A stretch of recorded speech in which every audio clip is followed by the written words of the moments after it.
disaster. I'm gonna start this video by issuing an apology to everyone because this list should not exist. This is the Frankenstein's monster of any Ancient Gear deck ever, but if you wanna just absolutely throw your locals for a whirl, this is the way to do it. This list is this is probably the most fun Ancient Gear list. It's definitely not the most competitive, but the boys and I, we just kept on trying to dial this deck in as much as possible, and we kept on coming up with different techs, what to play, what not to play, and we just kind of got to the point where we're like, well, instead of cutting what everyone's ideas were, what if we just kept adding them in? And so this is what we more or less landed on.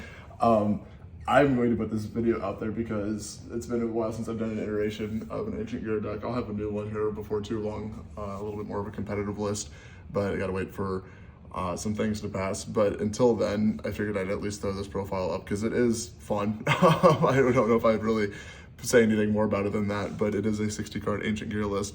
And so, a little unorthodox, but it definitely can still do some insane. I mean, it's just Ancient Gears with a bunch of extra shit in it. Definitely not the most consistent variant, but you also break a little bit less because of the amount of cards that you're playing. But with that as well, you're just playing some stuff that might not necessarily be considered the most competitive in a sense. So we'll start with the monsters and just go ahead and get cracking since it's going to be a little bit of a list to get through. This card comes out here very shortly, I think like in the next week or so, but I've been playing it for, I don't know, like over a month and a half now since I got back from Japan. You're going to be playing 3 statue because this card is the shit and it absolutely accelerates every aspect of this deck. You can 1 card OTK with this, you can start your plays in a sense that you never had the ability to with before. It is a godsend from the Yu-Gi-Oh! Gods, but in terms of what this deck does, or I'm sorry, what this card does in terms of opening up the deck is absolutely ridiculous. I do not think we could have asked for really a better support card from Konami, so thanks guys. Still 1 commander. We do play the original Golem to pair with him just so you can use his second effect and get more utility out of it, but it's still all that you need. The idea is to not open up this guy. 3 Tanka.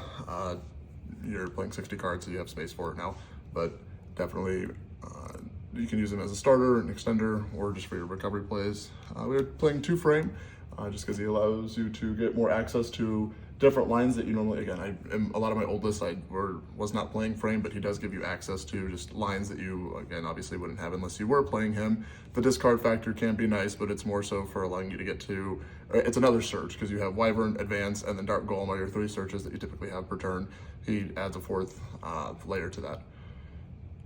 And speaking of searching, still 3 Wyvern because it is the Stratos of the deck, and I feel like I've said that so many times that it's just simply not changed. 2 Dark Golem, still standard, doesn't need to be 3, definitely can't be 1, so 2 is the magic number.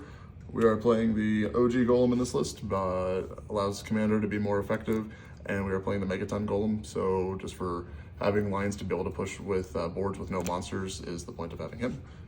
And then we are playing the 1 Hound, Zafrog, and Bullet. Bullet is kind of a tech. I don't have the, what was it? There's an Ancient Gear Reactor Dragon, I think was the card that we were trying on our online testing, but this is my substitute for that, just so that you have another target for urgent schedule as well, because there's nothing worse than not having the ability to resolve your urgent schedule. Bullet just kind of, again, gives you that recovery. You're supposed to OTK them on that first turn that you have, but if you don't, it is nice being able to reset up your plays. And then to finalize the monsters, we are playing 3 Perulia and 3 Fubulos, just to apply as much pressure. Those are the only hand traps that we do play in the main deck, so it is, you know, you hope to open them, but those are, we don't interact with our opponent during their turn, we just draw cards and then break the board. So that does it for the monsters. What is that? 3, 6, 9, 12, 15, 17, 20, 24 monsters. So a little over 30% of the deck. All right, spells. So 3 Catapult. It is still a phenomenal play starter of the deck, but because you're playing 60, you don't really need to try and cut it down to 2. I think 3 is fine. Even in smaller lists, 3 is fine. 3 Advance. Is it better to do that or to do that? Let's bring it up. Yeah. 3 Advance. It's still, again, another starter of the deck, but that's the idea is just to have as much engine as possible to get your plays going. stop me if you've seen this one before, but 3 Fortress, because this card is the Sangan summoning of the deck, and people are kind of catching on. I think Ancient Gears have been, I guess, floated around enough now that people typically know that this is the card that you want to prohibit from hitting the field, because if this sticks, damn near the rest of your plays are pretty much, greenlit to go. So I would argue one of the best cards in the deck, hands down. It definitely needed the QCR reprint that it got, so thanks, Konami. Triple Urgent Schedule, because starting your plays off with 2 monsters that are Earth Machine and having access to Dark Golem and the Frog right off the get-go is phenomenal. But again, it's a 60 card variant, guys, so I was playing through this in the 40 card or 42 card variant, so nothing different. For the board breaking, we were playing 3 Slayer. This card is cracked. It is insane, this format. I don't think anyone is surprised by this. All regionals, YCSs, this card has had insane representation. It 1 card outs the Rizio board. It can do a lot of damage to Malice. It can even be impactful against Blue Eyes. There's not a whole lot that I would say that this doesn't hit currently, so definitely a very valid card. To pair with it, you're definitely playing your 3 Forbidden Droplet, because this card is incredibly custom in this deck, considering you can chain it to the Slayer, the Schedule, even the Catapult if you need. There's a lot of times where you want to get an awkward card out of your hand, so this definitely allows you to facilitate, graveyard advantage and or just being able to turn off your opponent's board or whatever problematic cards they have. And the fact that it halves their attack just makes your OTK a little bit more convenient. So, triple Forbidden Droplet. We are, in fact, playing triple limited removal because it's a 60 card deck and you can play fun shit. This was my little spicy deck that I theorized, and then as we were playing it online, I don't know, this is not a needed card, but it does feel so good to play this in Ancient Gears. Golem in any of your level 4s become an OTK because it just becomes over 8,000 attack. There's times if you get debarriered, you can just use this to thread some weird needles. Also, I've opened up 2 of these before and just been able to, in damage step, catch people off guard. So again, when I say this is a more fun variant of the deck, it 100% is, but I can't tell you the last time I resolved limit or removal, and it just is an incredibly fun card to play. So again, I'm not going to sit here and try and tell you guys that that's mandatory, but it is a card that I was playing 3 of in this variant. 2 ofs. 2 Gear Town. I don't think you need 3. Definitely, I've always been an advocate for more than 1, even the lesser quantity card variants. So I think that 2 is just the perfect ratio. You can pop 1 off your first turn. If you open it, you can use it as a starter with like Catapult or Tanker. And then just having the recovery play if you don't OTK to be able to search out another one or just get your plays going again. It just adds so much value, especially if you have a Catapult in graveyard that you didn't use the first effect with, just to get the token and start making, I don't know, 2 Gear Town, phenomenal. Double Ancient Gear Fusion. I don't think you need 3, but definitely need more than 1 in this list just so you can max out on utilization of your extra deck. Sometimes if you go first, you just make your Howitzer, Bagushka, and pass, and then if you're going second, it's nice just to know that if you don't OTK, that you can still press the turn after.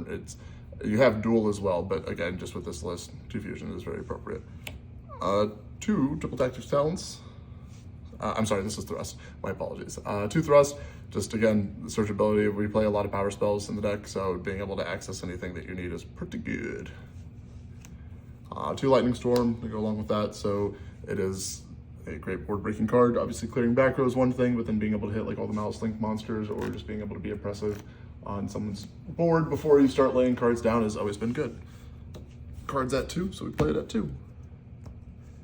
And for the spicy 1-ofs, so there's a lot of these, but 1 Feather Duster, 1 Foolish Burial. This is great for sending the Frog, the Hound. Those are typically, I mean, it's more so for getting a Frog in graveyard so that you can recover your Dark Golem if need be. 1 Sales Ban. This card's cracked the more that we test it, so I definitely think that there's a lot of potential with this card. 1 Clockwork Knight, 1 Talents, and 1 Call by the Grave. Again, I can't say that these are like guaranteed like ratios that you should be playing. Again, this is more of a fun variant of the deck, but any one of these cards allows you to have different interactions. This is more so for Droll. Again, it's just kind of fun that this is the list that we came up with. You can search all these with talents except I guess these 2. But again, all different options depending on what you open up with. And then we do play the 1 Duel. So that is the 60th card, but all good spells, but can't necessarily say that there's, like, you could definitely switch out something else for something else, I guess, in this variant. Main, let's do the extra. there's one card in here that needs to be swapped out. I'm getting it manana, but I don't have it yet, so bear with me. Oh, I don't like that. All right, one Haggard Lizardos. Still phenomenal for clearing your own board, putting your opponent on a lesser attack monster, and drawing a card, because drawing cards is awesome.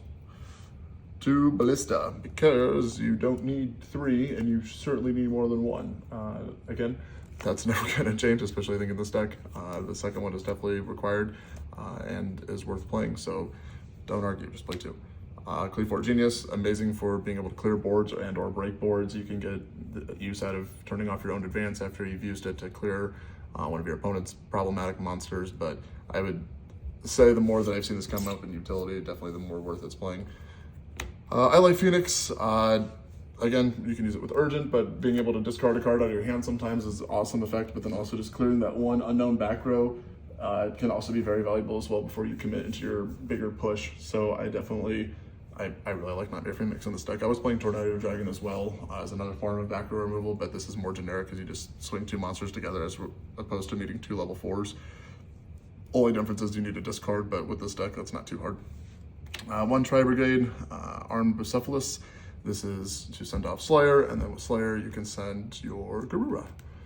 For the fusions, Zahawatsa, Megaton, Ultimate, and Chaos Giant.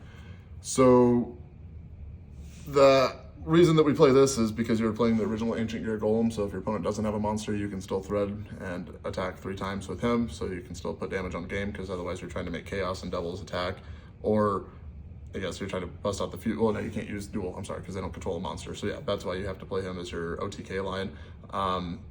Doesn't necessarily always come up, but the idea is that no matter what type of board your opponent sets up, that you have the ability to OTK through it. So works in theory. You just have to be able to play the deck well enough or know the lines well enough to be able to actually put that into effect. Garura to either send for a fusion or with Ultimate Slayer, or if you hit a link monster with Bucephalus, you can use Bucephalus' effect. Engrave to send Garura and then draw a card, so easy peasy. This is supposed to be Malong, the dragon. It's a synchro. Whenever it's sent to the graveyard, you target a card or your opponent's on the field and return it to the hand. That is what I'm getting tomorrow, but this is what I was playing prior, so just ignore this, but know that the 1 synchro target is supposed to be Malong, the synchro dragon.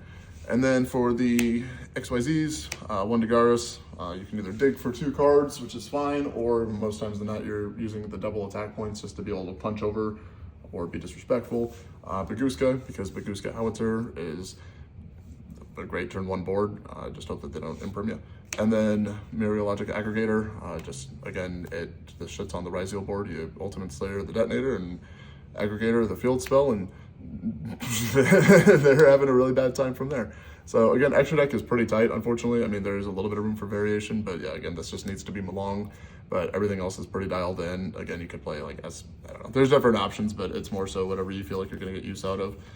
Dweller's another really good choice as well, I feel like right now in this format, so don't let me tell you how to play the deck, just keep watching my videos, I guess. All right, side deck. Obviously always open to interpretation, depending on what your locals or how you're feeling about a major event, but triple Droll, I still feel like, again, the whole point of the deck is to try and inhibit your opponent from setting up his optimal board, but still setting up some sort of a board, so I feel like Droll is a phenomenal way of doing that.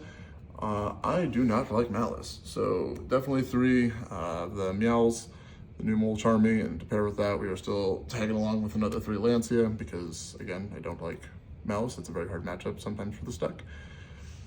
2 Spooky Dogwood, which this might get bumped up to 3. Droll could probably go, I don't know. There's some changes that might be, I don't know. It's this is just how this variation of the deck was being played. And then for going first, we hit him with the 3 Heat Wave. I needed 1 more QCR, please help me. And then 1 Day Apiece.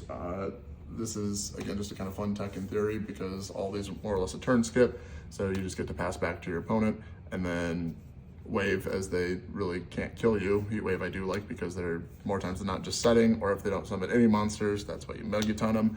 Otherwise, 1 Day Apiece, I don't really care if you draw a card, because that means I don't have to do anything on my turn. I don't have to commit any resources, and I can still Charmy you if I have Charmies in my hand. So this is where the side deck is currently.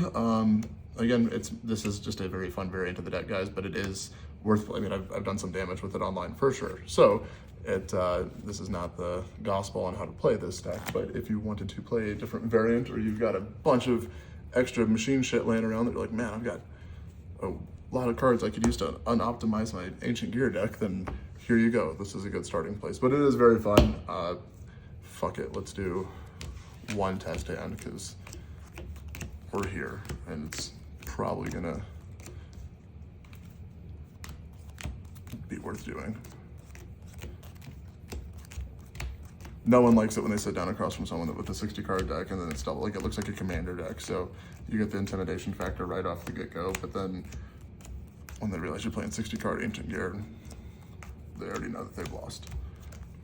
Also, because while everyone's listening, thank you everyone. I think I just hit over 2,000 subscribers a few days ago, which that's pretty cool. That's a fun little milestone, and I gotta say, I do appreciate it. So maybe this can be like my 2,000 subscriber special deck profile, though I don't really do anything cheesy like that. But again, I do appreciate the fact that we hit over 2K. That is very cool for me. That's fun to know that you guys watch this shit. It's, I get to pour my crazy out into deck ideas, and maybe someone out there plays the same shit at their locals. So I dig that. All right, so we'll just assume that that's shuffled. Oof. We won the dice roll. We're gonna make them go first. They cut. Excellent. Your first hand would be, we need a fortress. We need a fortress. Go fortress. Oh no, well, again, there's Ancient Gears in a nutshell. Hey, you can get to fortress now. Multiple ways, but that would be, I guess, an example of what your first hand could look like. There's nothing really too crazy in that, since all those cards are my other variant. We'll try another hand, see what it looks like. Hey, Gear Town's a fun one. Clockwork. All QCRs, baby. All QCRs. Can we hit the lotto? Ah, fuck you, Tinker. Yeah, you can play this out multiple different ways depending on what your opponent's board looks like. Oh yeah, and the catapult to boot. That's disgusting. That's just gross. You're turning off everything with the droplet. You can use the catapult with Gear Town to get your plays going. You can banish the Clockwork Knight to search, and then you've got Called By to protect you against Droll and or Ash. That's a pretty fun hand, not gonna lie. But, so I guess little things like that, there's really nothing too crazy about this hand either. I guess the only thing that really makes the hands crazy is like limiter removal. But yeah, guys, this is the deck itself. Yeah, now we're talking. Oh yeah. Give me a fortress. That's fine too, I guess. We can get into something with that. You can do a lot of damage with this hand. So again, guys, I'm just rolling through hands here. Nothing, I'm not going to play through any of these. You guys know how the cards work. But again, if you wanted to throw together a different list or play test something else out at locals, kind of throw people off, I would definitely recommend trying it out. It is fun. Or you could take like 20 cards out, 20 to 15 cards out, and have a much more competitive build. But don't be surprised whenever you win your locals with this list, because it's just that gas. But thank you guys, that is it. I just kind of wanted to throw that out there. There's a couple people that were interested in what the list looked like. So there you have it. But thank you guys, and I will see you in the next video.